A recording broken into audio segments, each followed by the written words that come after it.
help in investigations will help the American Senate, not the Kenya government, because the Kenya government has not initiated any investigation. Number two, the Kenyan government cannot investigate William Ruto because those policemen work under him. And all the things he is doing of killing people and abducting people, he is doing with the very police. So there is nobody stupid enough to go and report William Ruto to the Kenyan police. Nothing will be done against it. So whoever sees, please don't sell fear to us. You know we cannot buy. In any case, it is the same CS who said that when 5 chiefs were abducted by Al-Shabaab, he said that they will go into negotiation with the Al-Shabaab to have them released. How can you negotiate with people you do not know? And since they were released after negotiations, the CS Interior knows much more than anybody else on who are the leaders of Al-Shabaab, because he said publicly that he'll initiate negotiations for the release of the 5 chiefs who were abducted. The 5 chiefs were released after successful negotiations with the Al-Shabaab. So the CS Interior knows whom he negotiated with. So if he wants information as who are the leaders of Al-Shabaab, he is in a better position to tell the people of Kenya and the world and the Americans, because he has already had business with them that has been successful. So please, the Americans have asked the questions. I'm not the one who has asked.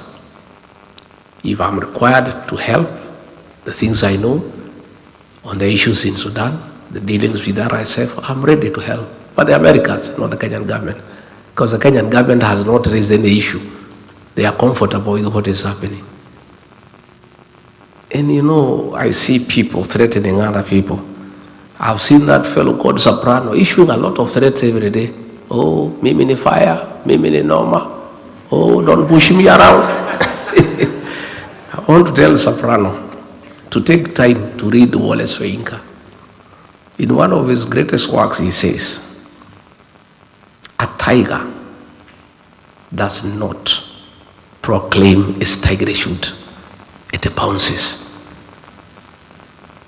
So, if you are what you say you are, act. Don't keep on threatening. You know, that's what Ole Soyinka says. A tiger does not proclaim its tiger shoot. It pounces. So please spare those threats for other characters. Rigiji is beyond threats, and you know it. And we must speak for the people of Kenya, because if we don't do it, there will be no country. You have compromised Raila Odinga, you have bought parliament, you have bought Senate. If you succeed in silencing us to talk for the people of Kenya, who will speak for the people of Kenya? I cannot be intimidated. The Gen Zs cannot be intimidated. We'll continue to speak for the people of Kenya for as long as it takes, until we are able to remove this government from power and get another government that is responsive to the needs of the people of Kenya, that respects human rights, that has good governance, that is accountable and transparent, and a government that is prepared to be held to account by the people of Kenya. And in the parting shot, I want to ask the UN Security Council to take note that Kenya is an anchor state that has played a very significant role in the Horn of Africa and ensuring there is peace and stability. And the American government has worked very closely with Kenya in supporting anti-terrorism activities with finance and intelligence. We want Kenya to remain there. We want Kenya to continue playing a very important role in stabilizing the Horn of Africa and the region. And the problem is not Kenya. The problem is the leadership. So the UN Security Council, the United States, they need to deal with William Ruto so that Kenya is preserved to continue playing that important role as an anchor state to ensure there is peace and stability in the region. But when we get a reckless leader who is interfering with the affairs of the neighboring countries and working with those opposed to those governments, that is why Kenya's name is being cast in bad light. So, mimi nimeshukuru sana.